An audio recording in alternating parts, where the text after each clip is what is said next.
سلام داداش، بی زحمت انزه 5 تومن پنیر لیقوان بدی، میخوام یه معجون پنیر بربری بزنم روحیم عوض کنم. چشم نوکرتم هستم.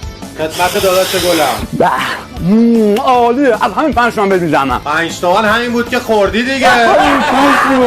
دوم. ای روزگار، من که میگم کار خودت.